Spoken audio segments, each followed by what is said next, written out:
The media and polling get it wrong again. We're not talking 2016 in America where Trump, out of nowhere, defeats the unstoppable, unlosable Hillary Clinton. No, this time we're talking about Australia. Hello and welcome to the Tea Party Hardy channel, where the party is just getting started. Current events looked at through a skeptical eye using science, history, and sometimes humor to explore the events of the day. Let's get down to business. Australian Prime Minister Scott Morrison claims historic win after Labour losses unlosable election. Oh, deja vu all over again. Crikey, this time it's down in Australia. The results will be devastating for the centre-left Labour Party, which had been ahead in every opinion poll during the campaign and had expected to easily form a government after Saturday's vote. Deja vu, deja vu, deja vu. This was the unlosable election for the Labour Party. Brexit, Brexit, Brexit, Brexit. That's how this was considered. ABC's Patricia Kovalas said from the Melbourne Labour event. ABC in this case does not stand for the American Broadcasting Corporation. Instead, it stands for the Australian Broadcasting Corporation.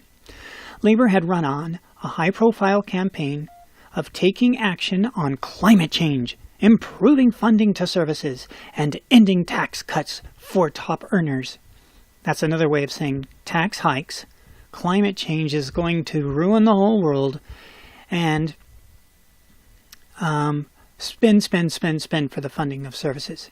Sound familiar? Yes, it does. With Shorten stepping down, his deputy, Tanya Pillsbury, sorry, I'm not from down under, can't do all the voices right, like I said, that was Cockney, you bloomin' idiot. Let's see, is a likely contender for the next Australian Labour Party leader. Up until today, the expectation was that Labour leader Bill Shorten would become Australia's next Prime Minister. Looks like Shorten came up a little short. Those expectations have been dashed in the extreme. Trump. Political journalist Tom McElroy of the Australian Financial Review told CNN, "There hasn't been a result like this in Australian politics in a generation. We lost. We were losers." Yes, you are. Okay, so it happened with Brexit, it happened with Trump, it happened with Australia. What's the moral of the story? I'm not going to give justifications for why, because that's too tricky, but I will give this. The polling was wrong again. The media was wrong again. How many times are we going to keep accepting this information about the media? I was watching a video last night over on Geeks and Gamers, and it was talking about how Game of Thrones has a Rotten Tomatoes score of whatever. And I'm stunned. I'm like, really? After what Rotten Tomatoes did with Captain Marvel's numbers on how they constantly rejiggered the whole website to protect Captain Marvel, you're going to go back to them? Geeks and Gamers? You're going to go back to them and rely on their numbers for Game of Thrones? You're going to go back to them and rely on them on anything? Australia? You're going to go back to your media and trust them and the polling for anything? America? You're going to go back to your polling and your media and trust them for anything? They got Hillary wrong. They got the economy wrong. They got the collusion wrong. What did they get right? What did they get right? Yeah, much smaller category. Much smaller. England, UK. They got Brexit wrong.